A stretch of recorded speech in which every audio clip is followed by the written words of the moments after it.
ओम शांति। तो आज हमारा 7वां नवरात्रा है और 7वां नवरात्रा कालरात्रि के रूप में हम मनाते हैं। माता का कालरात्रि का स्वरूप है। तो जो माता का ये स्वरूप है ये बहुत ही भयानक दिखाते हैं। और इसमें काल जो शब्द है, वास्तव में ये कोई शरीर के कालेपन की बात नहीं है यहाँ पे। तो काल का शब्द, जो काल है उसका मतलब होता है समय, और रात्रि का मतलब होता है अज्ञानता का अंधकार। तो ये जो स्वरूप है इसमें बताया गया है कि हमें क्या करना है, इस समय अपने अंदर के अज्ञानता का विनाश करना है, क्योंकि इसको एक विकारी वृत्तियों के विनाश के रूप में मनाया जाता है। जैसे इसके पीछे जो कहानी बताई जाती है भाई, जैसे मेन जो बताते हैं, जैसे वो क्या बोलते हैं, उनके दो असुर मधु और केटव, और उसमें एक होता है जैसे रक्त बीज कहते हैं, उसके पास एक ऐसा वरदान होता है कि अगर उसके खून की एक बूंद भी धरती पर गिरी तो उसी के जैसा ही, जितनी जितनी बूंद गिरेगी उसी के जैसे उतने ही और असुर उत्पन्न हो जाएंगे। तो इसका अगर आध्यात्मिक अर्थ देखा जाए तो क्या होता है कि हमारे अंदर के जितने भी विकार हैं, बुराई है, तो ये जितने अगर अपन इनको जड़ से ख़त्म नहीं किया, इनकी एक बूंद भी हमारे अंदर रह गई तो क्या होता है, अंश से वंश पैदा हो जाता है। तो इसलिए बाबा क्या कहते हैं कि बच्चे तुम्हें क्या करना है, अपने अंदर से संपूर्ण जड़ से इनको ख़त्म करना है, तब ही तुम अपने अंदर के विकारों को भस्म करके और सच्ची कालरात्रि का ये जो नवरात्रा है ये मना सकते हो।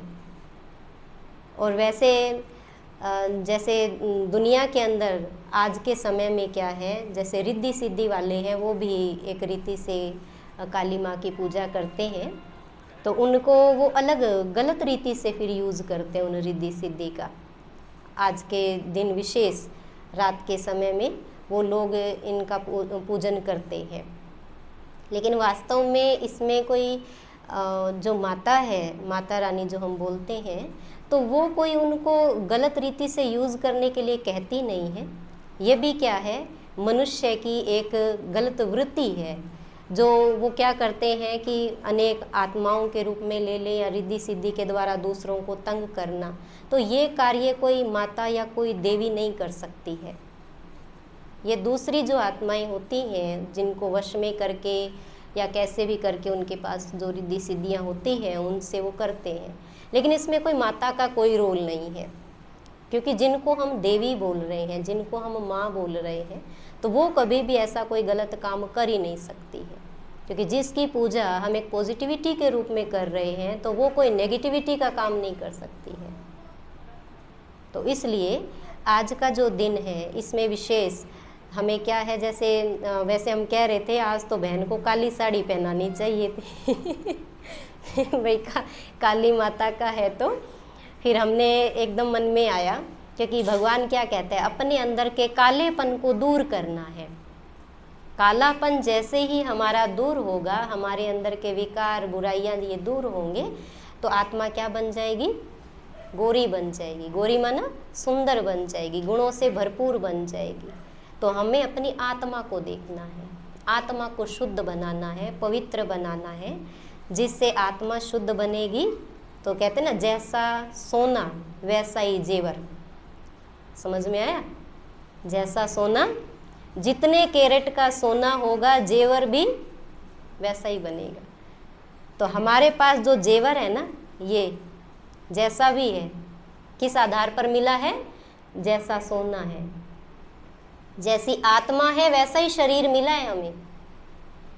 आत्मा खोटी थी तो शरीर भी खोटा ही मिला। इसमें भी क्या है, कई प्रकार की बीमारियां तंग करता रहता है।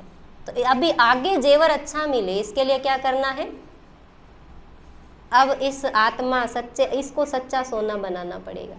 यह सच्चा सोना बन जाएगा, इसमें से खाद निकल जाएगी, बुराई निकल जाएगी, तो आगे का जो जेवर माना जो हमें शरीर मिलेगा वो कैसा मिलेगा, सुंदर मिलेगा। तो इसलिए हमें अपने अंदर के अज्ञानता को दूर करना है। तो आज हमारे बीच में 3 परिवार आए हैं, 3 के भी 4 हैं आज, है ना। तो सबसे पहले तो हमारे विनोद भाई जी आए हैं, विनोद राव जी, और दूसरा हमारे रघुनाथ गर्ग जी हैं, हमारे पड़ोसी, उनके बड़े बेटे आए हैं, और तीसरा हमारे सतीश भाई जी आए हैं, किरण बहन जी और सतीश भाई जी, और चौथा हमारे संजीव भाई जी नाम है ना, संजीव गुप्ता जी, है ना, और उनका पूरा परिवार आया है आज। इनका मन था बहुत, कहते दीदी हमें भी भोग लगवाना है, कहते हैं। हमने कहा बहुत अच्छी बात है, कोई बात नहीं। तो ये हमारे 4 परिवार हैं, तो इनके लिए ओम शांति। अभी ऑन नहीं हुआ है। अभी हम काल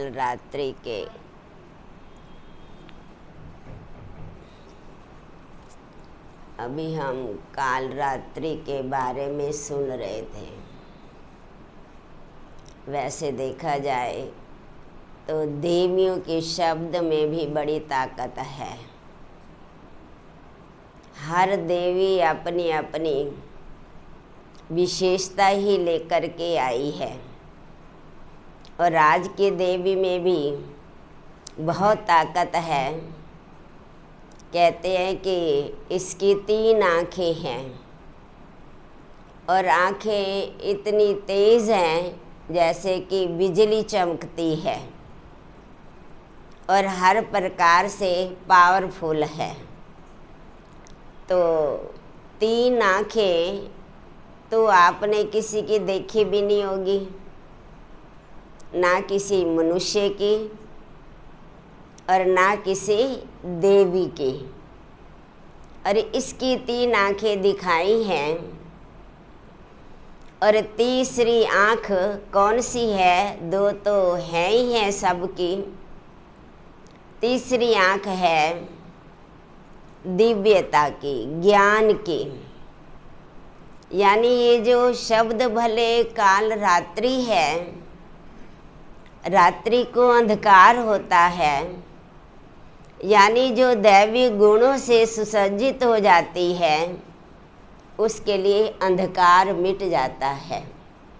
तो कहते हैं कि इस देवी के अंदर दया बहुत है, क्योंकि दया का एक ऐसा विशेष गुण है, कहते हैं कि वो मुर्दे में भी जान डाल देता है। मान लो कोई बीमार है, किसी कोई परिस्थिति है, समस्या है, वो कैसे मिटेगी? डॉक्टर नहीं मिटा सकते। डॉक्टर शरीर रोगी है, उसकी दवा दे सकते हैं, लेकिन मन रोगी है, परिस्थितियों से घिरा पड़ा है, उसके लिए हमें चाहिए उसके प्रति रहम और दया की दृष्टि। जितनी हमारी दृष्टि पवित्र बनती जाती है, विकारों का अंधकार मिट जाता है, और भगवान की स्मृतियाँ बुद्धि में आ जाती हैं, तो उसका रुहाव भी हमारे नेत्रों में आता है। जो कहते हैं बिजली की तरह चमकती हैं। बिजली की तरह चमकना मीन्स रूहानियत।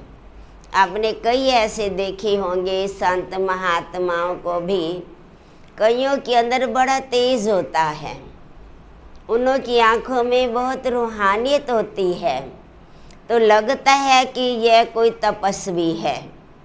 तो ज़रूर उन्होंने भी कोई अपने जो अंदर अंधकार विकारों का है, आत्मा जो पतित बन जाती है, उस विकारों को ख़त्म किया और अपने अंदर पवित्रता मन से, वचन से और कर्म से अपने पवित्र वाइब्रेशन औरों को भी पहुँचाए, जिससे कि ये जो अंधकार है, ये अंधकार भी क्या है, मिट जाता है।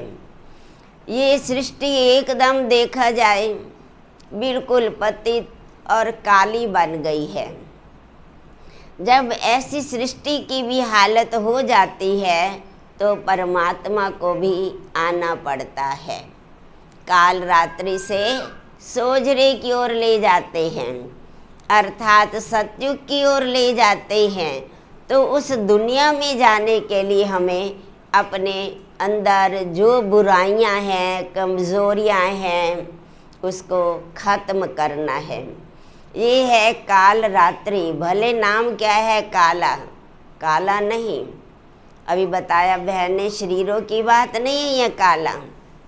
काली यानी हमारी आत्मा जो है वो काली बन गई है। अब हमें उसको ज्ञान और योग के द्वारा उसको हमने गोरा बनाना है, यानी पावन बनाना है। जितनी जितनी हमारी आत्मा पावन बनती जाएगी और हमारी जो भी बुराइयां हैं वो ख़त्म होकर सभी के प्रति एक शुद्ध भावना रहेगी। जिसको भी देखेंगे भाई भाई की दृष्टि से देखेंगे, जिसको भी देखेंगे रूहानियत की दृष्टि से देखेंगे, जिसको भी देखेंगे प्यार की दृष्टि से देखेंगे कि हम आत्मा रूप में सब भाई भाई हैं। क्योंकि देवियों के अंदर तो बहुत शक्ति होती है। अब ये सोचो, ये तो हमने चलो डेज चल रही हैं, उस डेज को महत्व देने के लिए हमने भी थोड़ी देवियाँ बना दी हैं, लेकिन एक एक देवी का अर्थ समझें। एक एक देवी गुणों की भंडार है, इसलिए आज उनकी पूजा भी की जाती है। सभी की तो पूजा नहीं होती है ना। पूजा किसकी होती है? जिसके अंदर गुण है। तो हम सब अब ऐसे गुणवान बने, जो अंधकार है हमारी सृष्टि पर उसको भी हम खत्म करें। अच्छा, ओम शांति। क्योंकि समय कम होता है।